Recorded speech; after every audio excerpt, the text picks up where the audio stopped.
Donnie and Dolly, the team is supported by ableauctions.ca. Closing your business? We can help.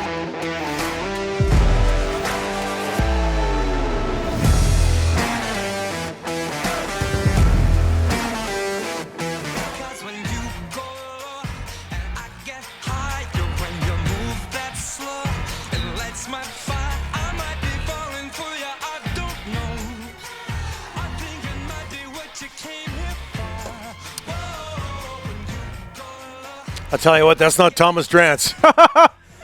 That is true. All of our guests today are brought to you by Langley Chrysler, and that includes the pride of Burnaby, Michael Buble, bringing his Hire Tour home to Vancouver this fall. 11 cities, the tour, starting October 1st right here at Rogers Arena. Tickets went on sale at 10 a.m., right when our show started today. Michael joins us now. How are you, sir?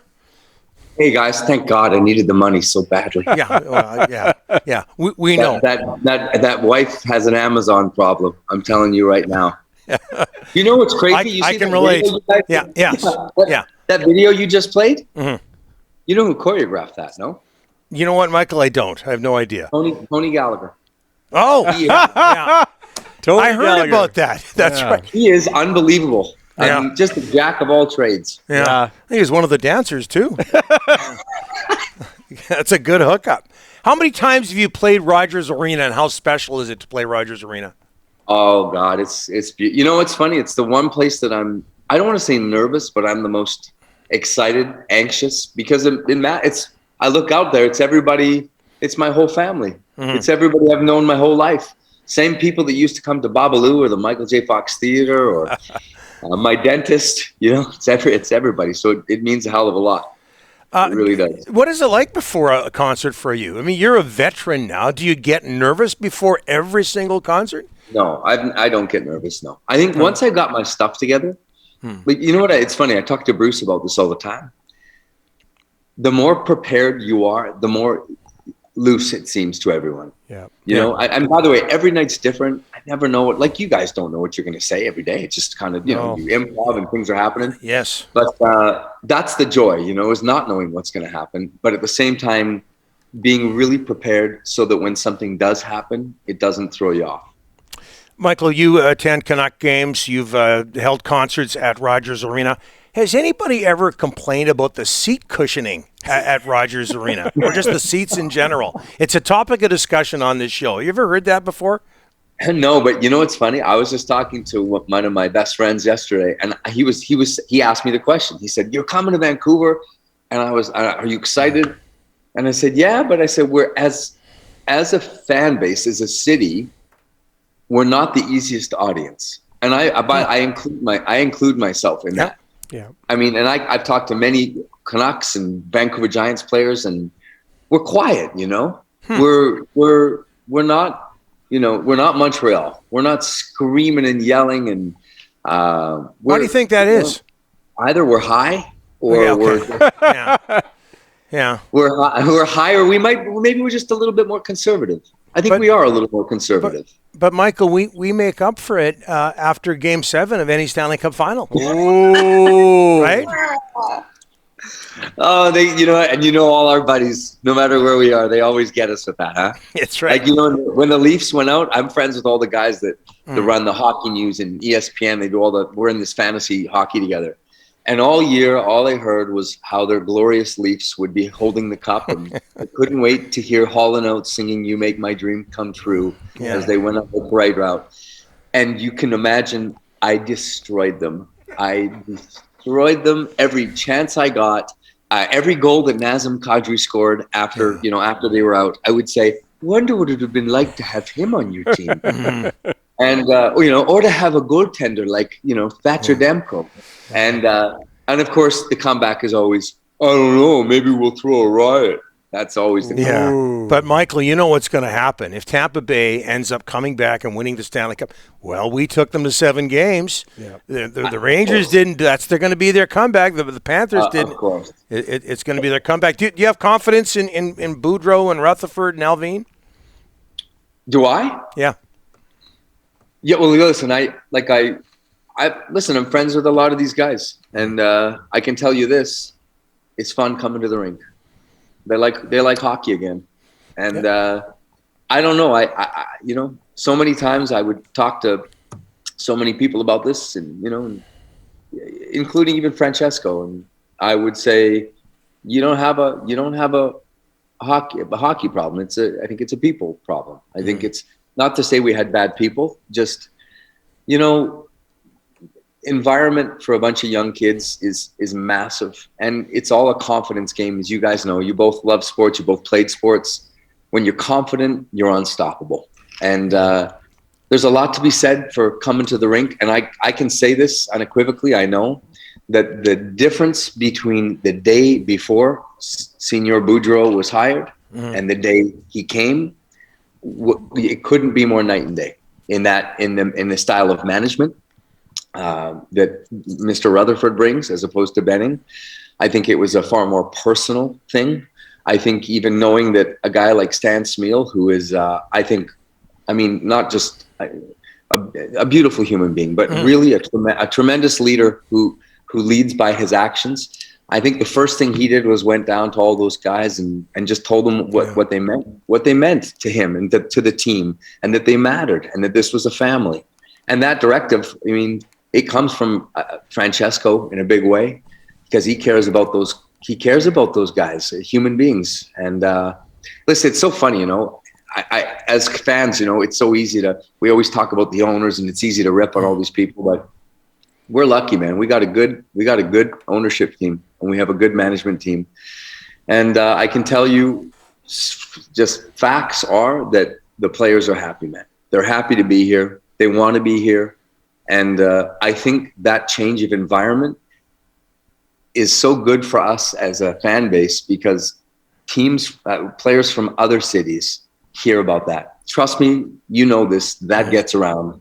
And when the environment is like that, and there's that kind of support, players want to come. They want to be part of it. They want to play with this young core, and they want to be part of that fun and that joy. So I couldn't be more happy. And I think the proof was in the pudding. You could see, from the worst team in the league and maybe the worst start in our history, and the expectations are so much higher than that. And then, they turn it around, and not just turn it around, but dominate. Man, if they had made the playoffs, honest to God, I don't think any team would have wanted to play them. Michael, you got the Vancouver Giants hat on. How proud were you of these kids? They beat top seed Everett. They take Kamloops to 6. The future's got to be bright there. Yeah, it was. Listen, I think Ron and I, going through the season, it was tough to watch, and we were, we knew what was happening. We knew that it was a retool, and we're growing. And it's funny, as the season came to an end, we were looking at each other and saying, hey, you know what? We got a lot of draft picks coming up this year. I think we have a really bright future. We're probably going to miss the playoffs here, but the kids are trying really hard. We got a great staff. We got a great GM, great coach. And then, of course, that first series. And I don't know if it's talked about enough, but the fact that in WHL history, it's the first time that an 8 seed, it's crazy that an 8 seed took out a number 1 seed. I think obviously that shows you that it's a lot different league than the NHL, where that just doesn't happen. In the NHL that can happen, but and then we could have done it the second round. We were so pumped. And I loved being part of the draft. It's so much fun to be part of it and sit there and be in the discussions and hear who they're going for. And just really proud of our group. I love the picks we made, and I had so much fun. It's fun for me to call them, and after they get picked, and just say, welcome, and we're so proud of you. And what's cute though is, so many of them are so young, at 15 years old, that you call them and you say, we're so proud to have you. Welcome to this family. You're going to make a wonderful addition, and we hope that we bring you joy in your life and turn you into a great human being, or keep you well on your way to doing that. And they go, yeah, thanks. 14-year-olds, yeah. Like, it's so funny. I hate that I don't remember the young woman that we drafted, the D. Out of the Burnaby Winter Club, yeah. And it's funny. I talked to Ronnie, and I says, well, he says, Mike, I'm telling you, when I went to see her, he said, I thought it was a guy. He said, with long hair. And he said, we couldn't get over her skill set, how unbelievable she was. And so I called her, and she was so sweet. She was, I think she didn't. I mean, I don't think she had a clue it was coming. And I think it was a really bad. And I just said to her, I said, listen, you're going to be an inspiration for so many amazing young women who now believe that their dream can come true. And I said, whether it's on the Giants or whether it's us watching you play at the World Championships or for our country, I said, this is a big day for all of us. Chloe Primerano. Chloe Primerano. That's right. Yeah. I have to ask you this. Ryan and I, our producer Ryan Henderson and I, both big Beatles fans. As we get back to music here, Michael, if you don't mind, what was your experience like working recently with Paul McCartney? Well, it was amazing. I mean, he's a beautiful guy. He's obviously, we know how talented he is, but Bruce, my manager, Bruce, sent me a letter from him saying, this is before my record got started. Mm-hmm. I hear you're working on a record. I think there's a song that means a lot to me. I think you do a great job at it. So I did a little demo of the song and I sent it to him. And I said, give me a call. And he called me and he said, this is great. And I said, listen, would you I think it'd be better if you produced it. I said, I think the song means everything to you. And I said, it's good, but I think you can make it great. And so we flew down to New York and we had the best day. It was amazing. I mean, just I think sometimes almost by osmosis, when you work with someone who's that special, you just learn a ton. And just a really easygoing cat. He has nothing to prove. And wonderful musician, wonderful producer, and a great leader. And it's a beautiful tune. And I noticed that he just put it back into his set on his tour. So it's cool though, man. Really cool to be able to have a relationship with a guy that all of us, probably had, strong feelings for and idolized and stuff. And still do. And cool to get messages on your birthday and Christmas from Sir Paul McCartney. I got to tell you. It's one of those really cool things. Can you get him to do that for me? I'll text you my number. And sure, I have your number. You do? Of course, yeah. Hey, what's going on in your life right now, Michael? I mean, obviously you're at work, but it seems like, judging by your Twitter account and what we see on social media, you were at the Seas game not that long ago. You've been spending a lot of time in Vancouver. Yeah, as much as I can. And it's funny. People will ask me sometimes, oh, you didn't go to LA, or you're not going to live in New York. And I'm dumbfounded. I'm like, why would you go? I've been all over the world. Mm-hmm. It's a beautiful world, but I'm sorry, man. There's nothing, I don't know. There's nothing better than this city. Personally, I just don't understand why you'd go. You have the best of everything here.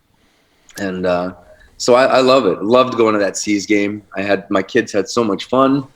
I love that. Yeah. And tonight, we leave today. I go today at, 1:00 I leave. I go to Italy and I do some press, and then I go to Spain and do a big TV show. And then I'm off to England where I do this big outdoor, because it's the summertime there. It's probably going to rain every goddamn show too. Yeah. Never does that in Vancouver. But it's amazing. It's outside. It's like, I love that stuff. I love that romantic. It's weird, you guys. I was talking about this yesterday. More and more of my shows are families, which I love. Mm-hmm. Maybe that's because of the thing I put out, that's the kind of guy I am or whatever. But so cool to see so many kids. And it's funny, it was Bruce I was talking to yesterday. He says, Bruce, wasn't it crazy in Vegas? It was all these families, and it's such a great family show. I said, listen, I don't want to say blue, but I work edgy. My humor's edgy, but it's always over the heads of the kids. But the parents all understand it. And it's so cool to see an event where there's very few places besides like ball games or going to a sporting event where, especially in a concert where, mom and dad get to go with their kids and everybody's digging it. Everybody's entertained. And he said, well, I think it's weird. That's Bruce, though. Yeah. I think it's weird. There's even babies in the goddamn audience. You see that? There were babies. I says, yeah, Bruce, I saw that. What would you expect from him? Come on now. We love Bruce Allen. Hey, before I let you go, I have to say this, that on your album Higher, I have to give you credit. You've covered You're the First, My Last, My Everything. In my opinion, Barry White does not get, the late great Barry White does not get enough credit as one of the great artists of the 70s. So unique, there's nobody like him. You know what's interesting? They're so unique that I am one of very, very few ever to attempt, to dare to cover him, because he was so distinct and so unique that even when I brought the song to my producer, he said, "Ooh, Barry White, nobody does this. Nobody covers Barry White." And he said, "Why?" He said, "Why?" And I was in this kitchen, and he said, "Why? Why?" I said, "Honestly, bud," I said, "I sing that song to my wife, and we dance around the kitchen, and I say, and I'm crazy about her, and this song is like a love letter to her."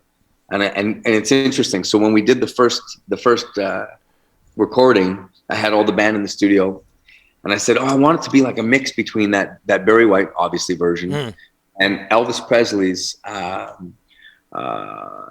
what's the song? Ding, ding, ding. Lord have mighty, I feel my tail. Burning Love. Burning Love. So now when you hear it, you'll hear those two things combined. And my producer looked at me and he said, "Dude, you know what? Forget it. I don't care what people think. This is great. This is beautiful. This is joy." Beautiful. Oh. And when you dance around the kitchen with your wife, the person in charge of the choreography is Tony Gallagher. Thanks for this, Michael. As long as he's not the father of the new baby, I'll be. Okay.